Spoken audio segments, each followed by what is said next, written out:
Deputy CM Surinder Chaudhary मेरे साथ मौजूद हैं। सर, आज एक्सोडस डे है कश्मीरी पंडितों का। कश्मीरी पंडित कल जो है जगती में भी सड़कों पे प्रोटेस्ट किया।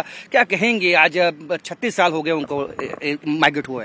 देखिए, कश्मीरी पंडितों को हमेशा उनका नाम तो लिया गया, उनकी बात तो की गई, लेकिन कभी भी उनका फैसला नहीं हुआ। लेकिन नेशनल कॉन्फ्रेंस की लीडरशिप, चाहे वो डॉक्टर फारूक अब्दुल्ला साहब हैं या उमर अब्दुल्ला साहब हैं, हमारा हमेशा से नेशनल कॉन्फ्रेंस का दिल से रहा कि कश्मीरी पंडितों का फैसला किया जाए और उन कश्मीरी पंडित जो चाहते हैं वही किया जाए।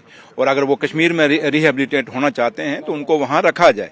तो लिहाजा ये क्योंकि अब ये प्रोग्राम जो कश्मीर पंडितों का जो फैसला लेना है, ये दिल्ली की सरकार ने लेना है। लेकिन जम्मू कश्मीर की जो लीडरशिप है नेशनल कॉन्फ्रेंस की, उनका हमेशा यही एक तवक्को रही, एक यही सपना रहा कि ये कश्मीर में दोबारा वापस आए और कश्मीर जिस भाईचारे के लिए जाना जाता है, जिस खूबसूरती के लिए जाना चाहता है, वो दोबारा भाईचारा वहां दिखे और हकीकत में दिखे। इसमें कोई शक नहीं कि भाईचारा आज भी मजबूत है, लेकिन जब ये वहां जाके रुकेंगे तो वो दिखेगा। तो इसलिए कश्मीरी पंडितों पे नो डाउट कि उनको रिहेबिलिटेट करना चाहिए, उनकी मांगें पूरी करनी चाहिए और उनके जो सपने और हैं वो साकार होने चाहिए। बजट सेशन पे कितनी ज्यादा उम्मीदें, क्योंकि लोग जो है वेट कर रहे हैं।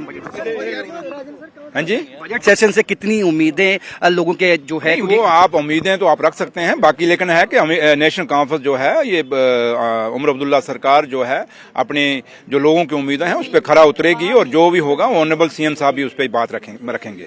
बहुत बहुत शुक्रिया। तो जो है बजट सेशन से बहुत ज्यादा जो है उम्मीदें, क्योंकि सीएम उमर अब्दुल्ला जो है अपनी बात रखेंगे बजट सेशन पे। और उसके साथ साथ उन्होंने ये भी कह दिया है कि कश्मीरी पंडित जो है वो रिहेबिलिटेट होने चाहिए। ये नेशनल कॉन्फ्रेंस की पॉलिसी भी रही है। कैमरामैन सरवर भट्ट के साथ राजन वैद, न्यूज़ 18 जम्मू।